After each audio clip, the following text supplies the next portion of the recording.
성경 말씀을 봉독하겠습니다. 출애굽기 23장 14절에서 17절까지 봉독합니다. 너는 매년 3차 내게 절기를 지킬지니라.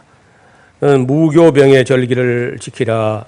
내가 네게 명한 대로 아비벌의 정한 때에 7일 동안 무교병을 먹을지니 이는 그달에 네가 애굽에서 나왔습니다. 빈손으로 내게 보이지 말지니라. 매추절을 지키라. 이는 네가 수고하여 밭에 뿌린 것의 첫 열매를 거둠이니라.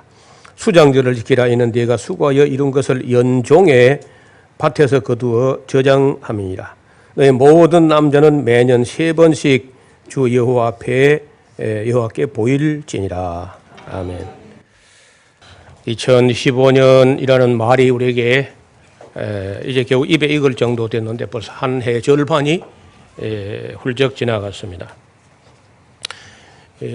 매추 감사절 하는 것은 오늘날 시골에 가도 사실은 보리 농사를 짓는 사람들을 찾아보기도 어렵습니다. 겨울에 논을 놀려놓으면서도 보리를 잘 심지 않는 것 같아요. 그만큼 우리가 이제 여유가 있었다는 거죠.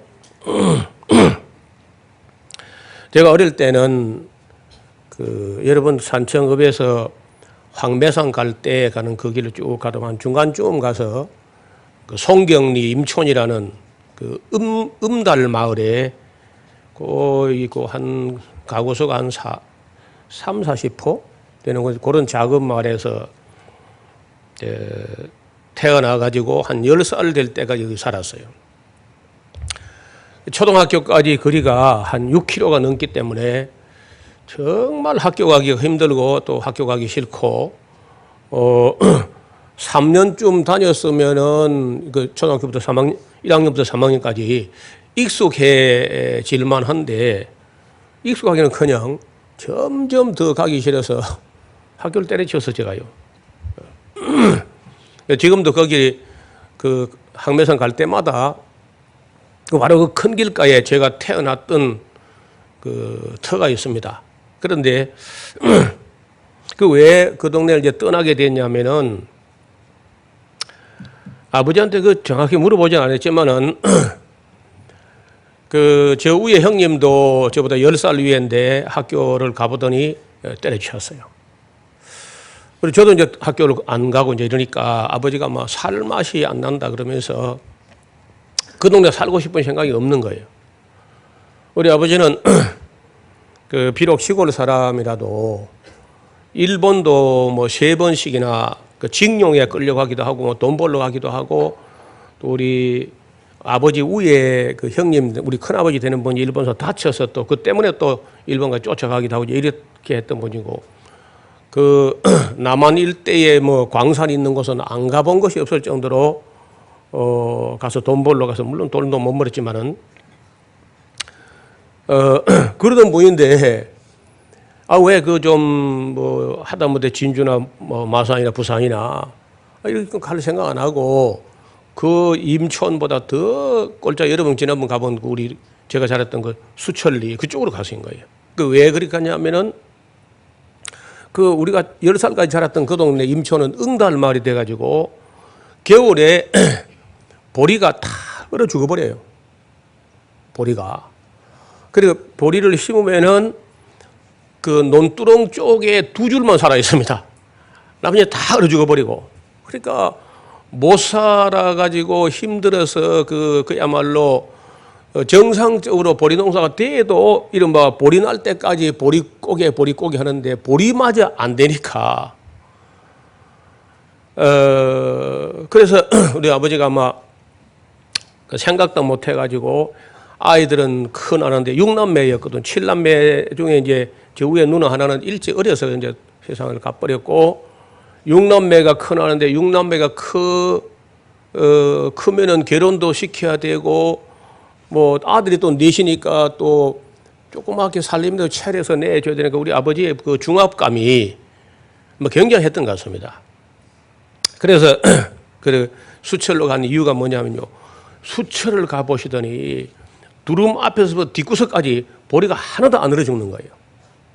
그래서 거기에 아버지가 막 그 보리를 딱 보더니 그리고 흙을 이렇게 만져보시고 크게 감동이 돼가지고 이제 그쪽으로 갔습니다.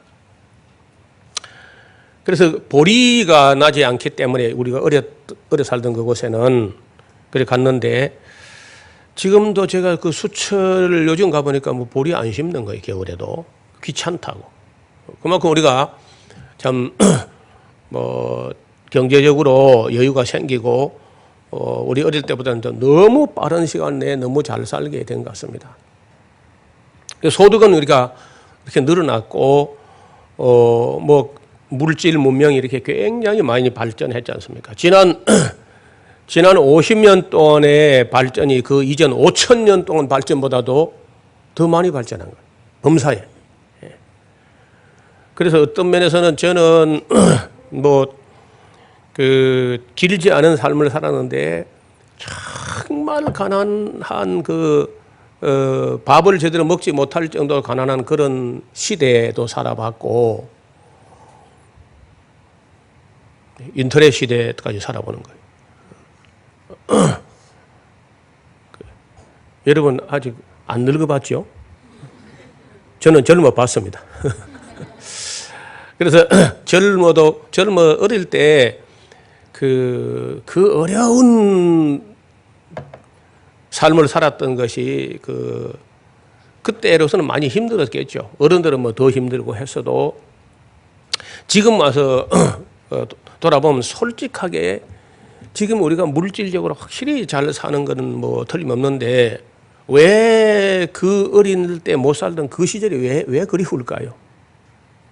제가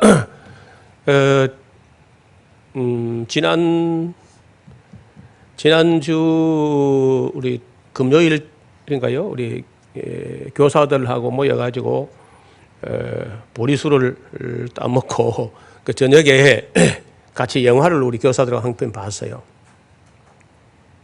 그 상록수라는 영화 심훈의 그 상록수를 영화로 만든 건데 아마 그 보신 우리 교사들이 다 눈물을 좀 흘렸지 않겠나 싶어요. 정말 그러니까 그 영화에 나오는 게 우리가 경험한 걸 보면 조금도 거짓말이 아닙니다. 그 이상이었으면 이상이었지 그 이하가 아니라는 거예요. 그렇게 우리가 어렵게 살았거든요. 그런데 그 어려울 때 정이 있었다는 거예요. 그리고 사랑이 있었어요. 그 어려운 시절에. 그렇게 못 살고 어려운데도.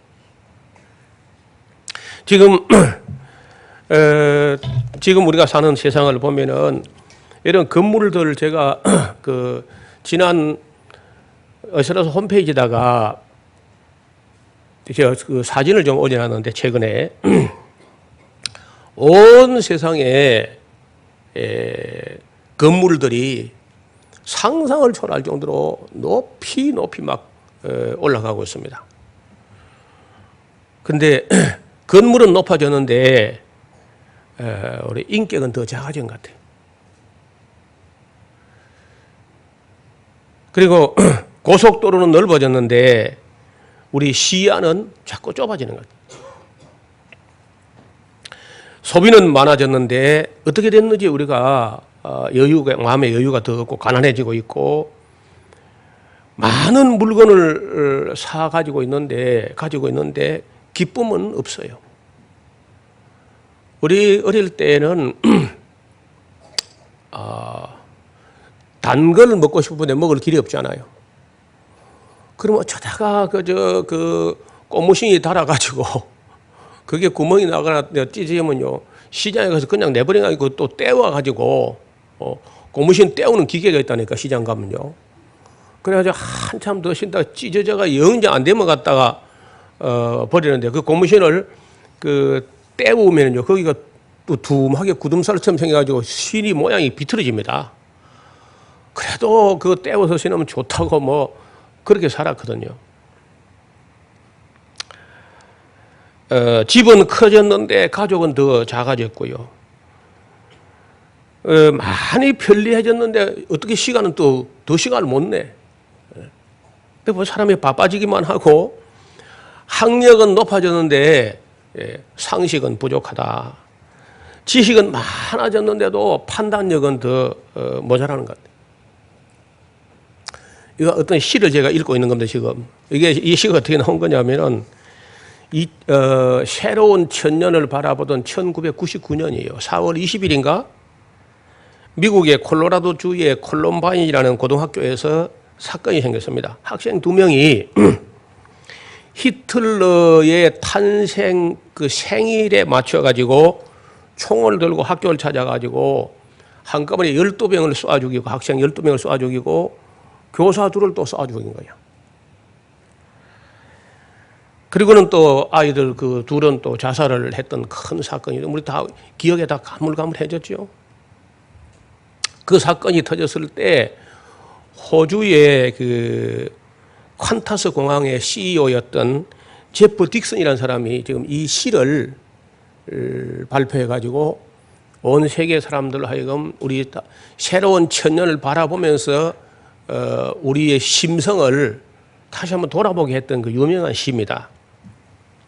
전문가들은 늘어났지만 문제는 더 많아졌고, 약은 많아졌는데 그 건강은 더 나빠졌고, 너무 분별 없이 소비하고, 너무 적게 웃고, 너무 빨리 운전하고, 너무 성급히 화를 낸다.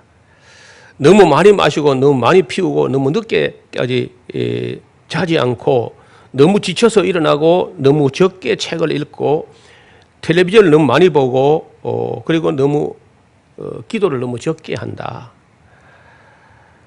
가진 것은 몇 배가 되었는데 가치는 더 줄어들었고, 말을 너무 많이 하고 사랑은 적게 하며 거짓말을 너무 자주 한다. 생활비를 버는 수입 기술은 배웠지만 어떻게 살 것인가는 잊어버렸고, 인생을 사는 시간은 수명은 길어졌지만 시간 속에 삶의 의미를 넣는 방법은 잃어버렸다. 달에까지 갔다 왔지만 길 건너 이웃을 만나기는 더 힘들어졌다. 외계를 정복했는지 모르지만 우리 안에 세계는 잃어버리고 있다. 공기 정화기는 갖고 있지만 영혼은 더 오염되었고, 원자는 쪼갤 수 있지만 오해와 편견은 부수지 못하는 것 같다. 사유는 더 늘어났지만 열정은 더 줄어들었고, 키는 커졌으나 인품은 왜소해지고, 이익을 많이 추구하지만 관계는 더 나빠지게 됐다. 세계 평화를 더 많이 말하지만 전쟁은 더 많아지고, 여가 시간은 늘어났어도 마음의 평화는 줄어들었다. 더 빨라진 고속철도, 더 편리한 일회용 기저귀, 더 많은 광고 전단, 그리고 더 줄어드는 양심, 쾌락을 느끼게 하는 더 많은 약들은 늘어나고 있으나 그리고 행복을 느끼기는 더 어려워지고 있다. 이런 시를 소개한 거예요. 온 세계가 제프 딕슨의 이 시를 보면서 우리의 삶을, 우리 심성을 다시 한번 돌아봤다는 거예요. 그래서 우리가 이렇게 잘 산다는 것이 과연 능사이겠는가? 물질적으로 풍요로운데 정신적으로 더 빈곤해진 것은 왜 이렇게 되는 것일까? 왜 하나님께서 우리가 부자 되는 것을 왜 하나님이 염려했을까 하는 것을 다시 되새겨보게 합니다. 한 해의 절반이 지나갔습니다. 지난 한 해를 볼 때 우리는 그 세월호 때문에 큰 아픔이 그 지워지지 않는 상처를 남긴 것 같습니다. 그리고 300여 명의 그 생명들이 대개 그 어린 학생들인데 피워보지도 못하고 사라졌죠. 그 눈물은 닦아지지 않을 것이고, 여태까지 검찰이 발표한 것들은 전부 거짓말로 드러나고 있습니다. 그래서 전부 지금 신문까지도 정정 보도를 해야 될 정도로 거짓으로 드러나는 그런 걸 보면서 국민들이 정부에 대해서 신뢰를 하지 않다는 거예요.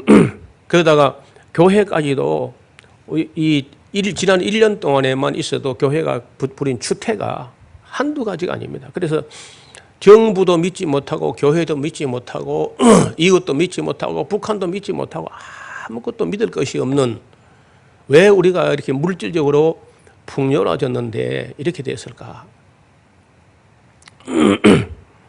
그래서 더 많은 것을 누리면서도 감사는 또 더 적어졌다는 거예요.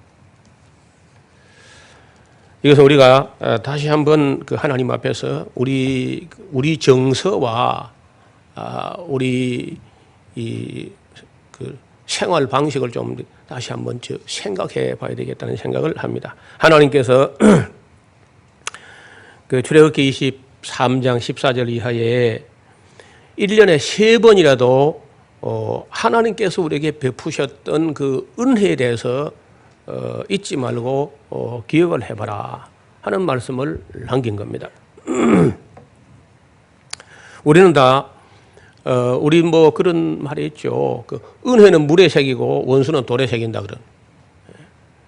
받은 은혜는 그 너무 쉽게 잊어버리고 자기에게 조금 뭐 편하지 않은 말 한마디 한두 마디 한 거는 또 오래 또 기억하면서 용서하지 않는. 그래서 우리가 정보가 더 막 넘쳐나는데 그 넘쳐난 정보 때문에 우리는 진리는 찾기가 더 어려워졌어요.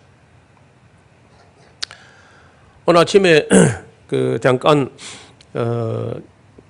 한국 땅에서 일어나는 이 교회가 잘못하는 이 모든 것들이 결국은 우리 이 강단에서 흐르는 진리가 바르게 선포 안 됐기 때문에 그렇겠는데 이단 종파라고 하는 게 한국에 한 200가지가 있는 것 같습니다.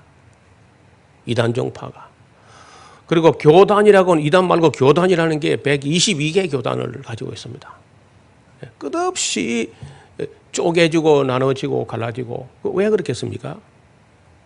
이해하지 않고 관용하지 않고 계속 편가르기를 하고 이익을 쫓아 생각하고 이렇게 하니까 결국 교회가 이렇게 천갈래 만갈래 찢어 있는 거예요. 그래서 하나님께서 이스라엘 백성들에게 최소한도 남자라고 하면은 매년 3번은 하나님 앞에 와서 보이라 하면서 맨 첫 번째 그 아비벌을 지키라. 아비벌이라는 것은 무교절 혹은 유월절인데 애굽에서 그 하나님의 은혜로 해방되어 나왔던 날을 잊지 말라는 겁니다. 그래서 하나님께서 자기를 말씀하실 때 애굽 땅 바로의 종되었던 집에서 너를 인도하여 낸 여호와의 이름으로 말씀하시나 이런 말이 여러 번 나오거든요, 성경에. 두 번째, 이 맥추절이라고 하는 것은 사실 처음엔 맥추절이 아니고 애굽 그러니까 바로 왕의 그 압제에서 벗어나서 시내산까지 도착하는데 50일이 걸렸고 그 50일 되는 날에 모세가 올라가서 그 레위기라고 하는 십계명을 기초로 한 레위라는 언약을 맺은 그 날을 기념하는 날이 이게 맥추절이고 오순절이고 칠칠절이고 또 초실절. 그러니까 이 맥추절 초실절 하는 것은 가나안 땅 들어와서부터 이제 정착된 이름들이고 그 앞에는 7.7절, 이제 오순절 이렇게 말씀했습니다. 십계명과 레위기라는 언약을 맺은 날을 기념하는 날이었습니다. 지금 와서 우리가 볼 때는 이제 우리는 그 농사가 벼농사가 큰 농사고 보리농사, 밀농사는 뭐 큰 농사가 아니죠. 그러니까 우리가 가을 추수감사절을 좀 더 비중 있게 생각하지만은 그들은 이 벼농사가 없기 때문에 밀과 보리가 이제 거두는 게 제일 크게 거두는 그런 맥추절이라는 게 큰 명절이었습니다. 그리고 이제 가을에 지키는 그 수장절 혹은 장막절, 초막절 하는 것은 광야 생활할 때 초막에서 40년 살았던 그 날들을 잊지 않고 기억하는 것이고 그때도 하나님께서 농사하지 않았고 뭐 길쌈하지 않았지만은 그 옷이 헤어지지 않았고 굶어 죽은 사람이 없었거든요. 그 날들을 이제 돌이켜 기억하는 것이고 기념하는 것이고 현대 가나안 땅 들어왔을 때 이제 수장절 하는 것은 가을에 거두어 저장했다. 가을에 거두어 저장하는 것은 포도를 이제 밀보리를 거두고 나서부터 좀 있다가 바로 이어지는 게 포도 따서 즙을 짜서 저장하면 이제 이스라엘 사람들로서는 1년 농사가 다 끝나게 되는 거죠. 이제 그때가 보통 7월 달이 되는데 7월 1일이 사실은 새해가 시작되는 것처럼 나팔절입니다. 7월 10일이 대속절이고 그리고 속죄하고 나면 새로운 한 해를 살게 됐다 하면서 맑은 마음으로 7월 15일부터 22일까지 초막절, 장막절을 지키면서 거두어 저장하기는 감사하면서 그러니까 다 사실은 감사절입니다. 해방 감사절, 맥추 감사절, 또 수장 감사절, 추수 감사절 이렇게 세 번의 감사를 1년에 한 세 번은 생각해봐 하나님의 은혜를 생각해봐 그런 뜻으로 이 세 명절을 정하게 하시고 예루살렘에서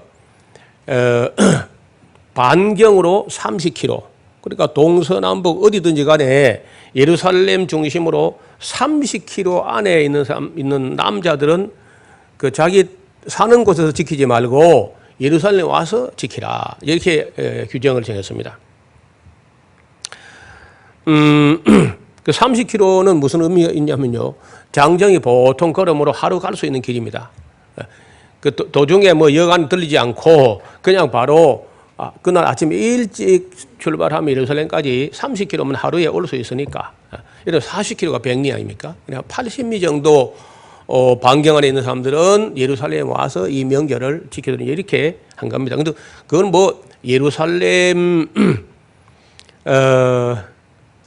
중심으로 예루살렘의 성전이 하나밖에 없을 그때 이제 마련된 그런 법이니까 그 정신을 우리가 그 새기면 되는 거죠. 그래서 다른 말로는 또 이제 이 오순절 하는 말이 초실절이라고도 합니다. 그러니까 지금 현재 우리가 지금 7월 첫 주에 지키는 것은 조금 늦어진 겁니다. 그러니까 보통 우리가 그 부활절 하는 그 순환 주간으로부터 50일 되는 때가 지금으로는요 성령 강림절이 돼요. 그때 성령 강림절. 그 6월절로부터 예수님 십자가에 못 박힌 날로부터 50일 되는 주일이 성령 강림절인데 그 때가 사실은 이제 초실절이고 오순절이고 칠칠절이고 성령 강림절이고 이렇게 된 겁니다. 그리고 이제 우리가 왜 이렇게 좀 조금 늦췄냐면 우리나라 보리 거두는 것은 이스라엘보다 한 2달 늦게 거두어요. 다 거두고 원래는 거두는 게 아니고 거두기 전에 맨 먼저 보리나 밀 한 단을 배에다가 하나님께 흔들어서 요제로 감사를 드리고 그 제사 드리고 이제 그 초실절 첫 열매 한 단 하나님께 드리기 전에는요 절대 그 추수 못해요. 먼저 한 단을 배에다가 요제로 기쁨으로 흔들어서 하나님께 이제 드리고 나서 그리고 이제 감사 예배를 드리고 그 오순절 이후 오순절이 이제 첫 열매 초실절이니까 그때부터 밀보리 거두기를 하면은 이제 거기 이제 5월 달 말에서 시작해가지고 뭐 6월 말 정도까지 이제 뭐 갔다고 볼 수 있죠. 제가 지난번에 이스라엘 땅에 가보니까 올해 3월 달에 갔는데 이미 밀을 베어버린 곳이 있는 거예요. 밀 거두기가 끝난 거야. 3월 달에 갔는데.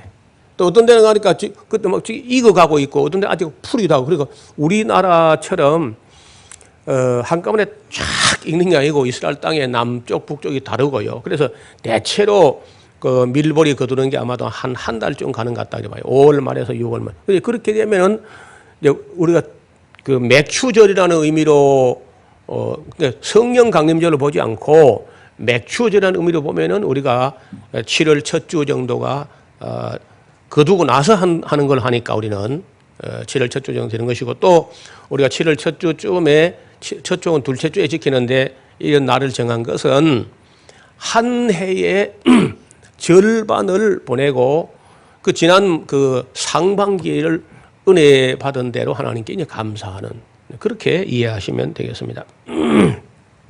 그래서 우리가 하나님께로부터 받은 은혜를 다 갚을 수는 없습니다. 그거 어떻게 다 갚습니까? 갚지는 못하지만은 그래도 감사하는 마음은 있어야 된다는 거죠. 요즘 우리나라가 지금 뭐 제가 아는 대로는 하여튼 해마다 강수량이 줄어드는 것 같아요. 제가 아는 대로는 이렇게 정도 가물은 거는 저 일생에는 없었던 것 같습니다. 뭐 어렸을 때 제가 기억도 가물가물하긴 한데 그래도 지금 경호강 저 우리 에스라우스 앞을 흐르는 그 경호강이 지금 거의 말라가고 있습니다. 어제는 일부러 그 덕산골 내려온 그쪽 강도 가봤는데 그쪽 강도 내가 그렇게 물이 작은 건 본 적이 있는 것 같아요. 그래서 뭐 아시는 대로 뉴스 보셨겠습니다만은 그 여러분 소양강 댐이라는 게 강원도에서 흘러나오는 그 깊은 곳에서 흘러나오는 건데 그게 잘 안 마른 댐 아닙니까? 근데 그 댐이 거의 옛날 그 수몰된 동네 담장까지 다 나올 정도로 바닥을 드러내는 거예요. 그래서 이렇게 가물어 보면은 이제 정말 이렇게 혹독한 가뭄으로 어려움을 겪어 보면은 이게 정말 비 오는 날이 굳은 날이 아니었구나. 비를 주시는 것이 은혜인 줄 모르고 우리나라 사람들이 얼마나 배가 불렀던지 비 오는 날 굳은 날이라 그러면서 좋지 않은 날로 이렇게 했는데 제가 안 그럽니까? 맑은 날은 좋은 날이고 비 오는 날 더 좋은 날이다. 그래서 지금도요 비가 오지 않으니까 우리 뭐 에스라하우스 그 근방은 더 물이 모자라는 동네인데 올해 과일나무에 열매 보기는 어렵다는 것은 말할 것도 없고 올해 꽃무늬 저렇게 말라버리면 내년도 희망이 없습니다. 그래서 만약에 이런 식으로 한 2, 3년간 가버리면 과일나무 다 베내고 새로 심어야 돼요. 한번 과일나무라는 게 저게 그 가지가 해마다 은혜가 계속 꽃같이 이어져야 되지. 어느 한두 해가 이렇게 그 꽃눈이라든지 자람점 자체가 너무 이렇게 말라 비틀어져 버리면 그다음부터는 그 나무에서 영원히 열매를 기대할 수 없는 나무가 됩니다. 여러분 우리 에스라우스 밑에 마당 끝에 주차장 마당 끝에 쪽에 있는 그 나무들은요 영원히 매실나무는 매실나무인데 죽진 않고 살아있으나 전부 장가지가 바늘처럼 가늘어져 가지고 거기서는 굵은 열매를 영원히 기대할 수 없습니다. 땅이 너무 토박하니까. 그래서 만약에 우리가 가물어 가지고 앞으로 정말 비가 안 와서 이런 식으로 모든 과일나무들이 이렇게 위축되고 거기다가 정확하지는 않지만은 휴대폰으로 말미암는 전자파 때문에 꿀벌들이 지금 아마 한국 땅에도 절반 이상은 사라졌다고 봅니다. 절반. 그리고 우리 인간들이 뭐 편리하게 뭐 스마트하게 산다고 하는데 사실은 더 메마른 삶을 사는 것이 아니냐. 몇 년 전에 미국의 그 캘리포니아 벨리라는 곳이 있습니다. 그 엄청나게 넓은 벨리라 하지만 벨리가 아니고 그야말로 대평원인데 그 평원에 가장 많이 나는 게 아몬드입니다. 아몬드. 그래서 아몬드 농장을 가면 뭐 입이 딱 벌어질 정도로 엄청난데 그 아몬드 농장에 그 많은 아몬드 꽃을 수정시키는 데는 그 양봉하는 이 벌이 굉장히 중요한 겁니다. 그리고 그 벌들이 다 죽어버리는 거다. 그렇게 되면 앞으로 벌과 나비가 사라지게 되면은 인류는 4년 이상을 보태지 못한다. 그 아인슈타인이 한 말입니다. 유명한 말이에요. 벌과 나비가 이 땅에 사라지고 나면은 인류는 4년 이상을 버티지 못한다. 이런 말을 남겼는데 우리가 이 잘 산다고 하는 것이 과연 잘 사는 것인가? 하나님 은혜보다는 인간의 기술에 대해 더 뭐 매료되고 거기다 빠져가고 그 하나님 은혜를 생각하지 않고 미국서부터 그 성경을 무시하는 걸 예사로 생각하는 게 됐습니다. 한국도 이제 마찬가지고요. 어쩌면은 지금이야말로 온 세상이 배도의 시대를 맞이하고 있는 것이 아니냐. 세계 도처에서 배도의 징조가 보입니다. 하나님 말씀을 등지는 그런 징조가 보인다는 거예요. 이렇게 하는 걸 볼 때 인간들이 만드는 어떤 과학 기술 가지고 계속해서 그 이산화탄소나 암석가스를 내뿜는 가운데 기후 변화가 오면서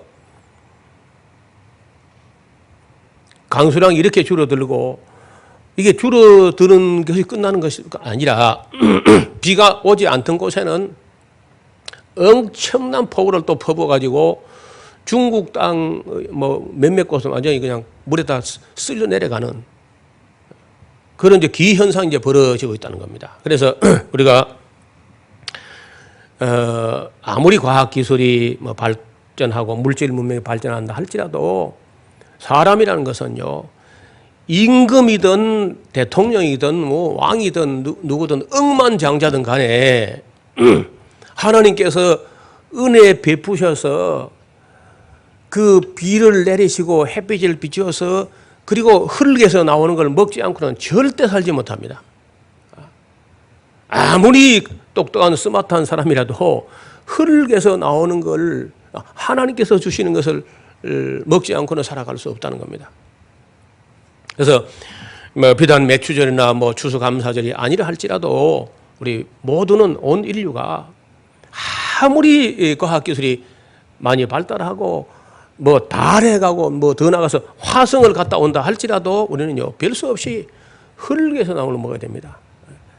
하나님께서 내리신 그 우로지 혜택과 그리고 태양빛을 비추어서 초록색 이파리가 만들어내는 흙에서 나오는 양식을 먹지 않고 살 수 있는 길은 없습니다.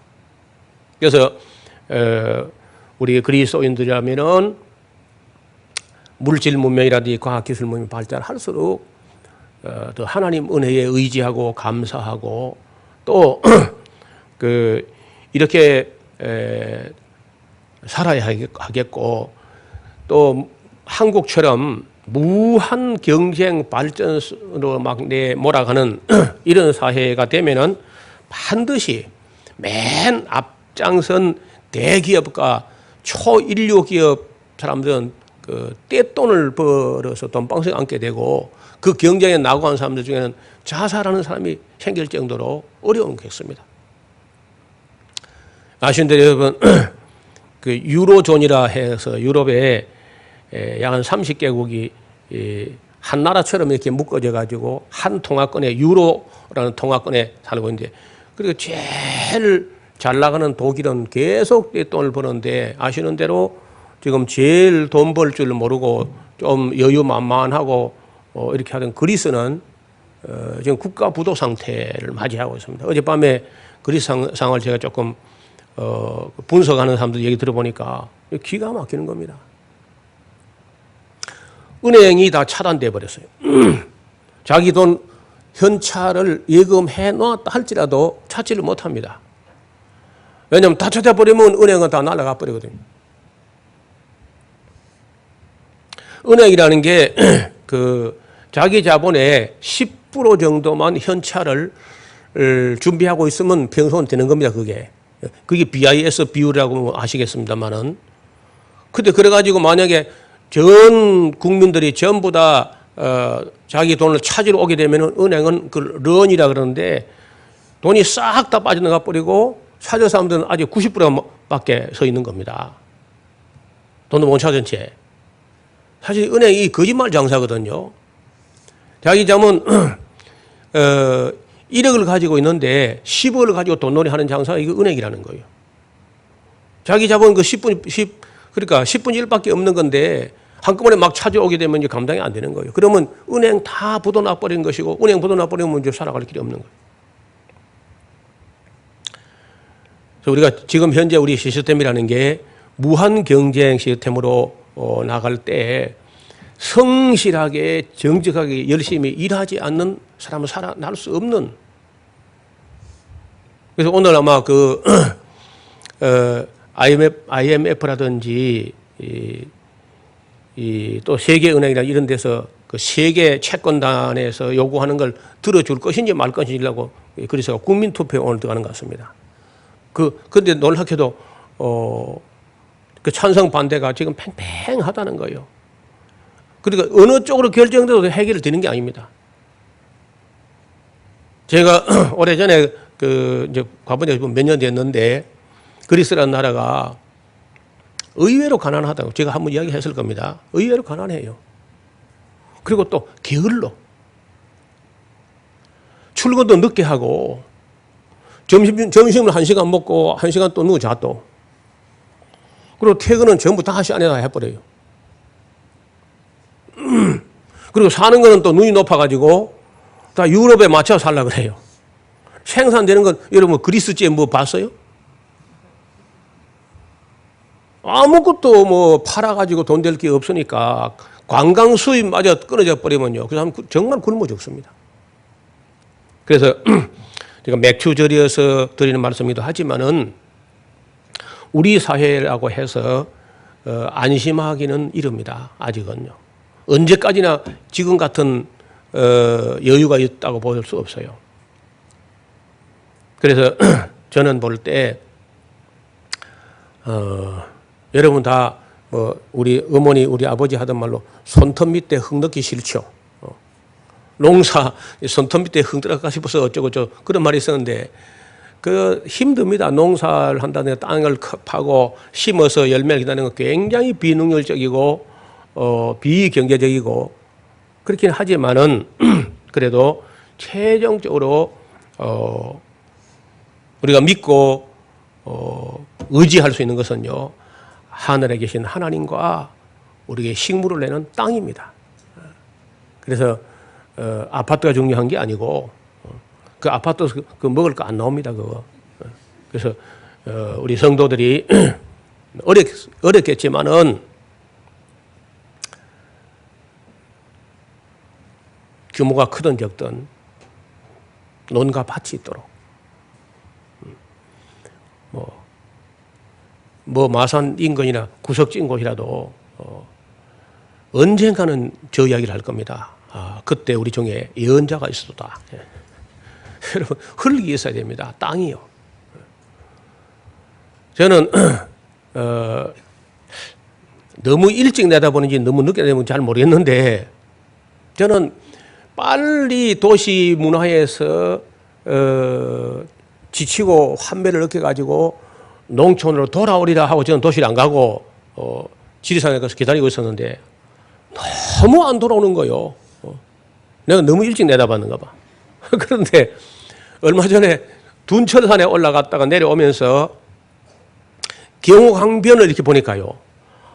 이게 내가 예측이 틀린 게 아니었구나. 경옥강변 쪽에 그 둔철산 우리 해맞이 가는 그쪽에요. 둔철산 그 꼭대기에 지금 350호 집이 들어온다는 거예요. 큰 동네가 하나 형성돼. 옛날에 잘 나갈 때도 그래 안 됐습니다. 거기가. 거기 초등학교가 분교 하나 있을 정도로 인구가 많이 살 때도 그렇게까지 안 됐는데 제가 생각했던 그 예감과 미래 예측이 좀 이제 와서 좀 맞아드는지 제가 기대했던 건 한 10년 이상 늦은 것 같아요. 나는 한 10년 전에 막 도시 삶에 지쳐서 돌아올 것이다 했는데 안 돌아오다가 내가 잘못 생각했나? 내가 이거 분석이 잘못된 일이 했는데 지금 보니까 산청 인구 늘고 있어요. 그래서 그 편리한 생활 우리가 누려봤으니까 앞으로는 좀 땅을 다시 사랑하고 흙을 사랑하고 그 햇빛과 비를 하나님과 동행하는 그런 농업을 우리 국민이 포기하면 안 됩니다. 제가 아는 대로는 진짜 선진국은요 농업을 포기하지 않습니다. 너무 소중하기 때문에 아무리 임금이든지 뭐 삼성의 이건이든지 이재용이든지 간에 아무리 그 잘나도 스마트폰 그 맛이 없어요. 먹어봐. 그 양념해도 맛이 없다고. 그러니까 흙에서 나는 걸 먹어야 됩니다. 우리가 비록 농사 짓지 않지만은 여전히 흙에서 하나님께서 베푸시는 은혜로 살고 있기 때문에 좀 더 땅을 사랑하는 흙을 사랑하는 우리 성도들이 있기를 주의 이름으로 축원합니다. 하나님 아버지 감사합니다. 지난 반년을 돌아볼 때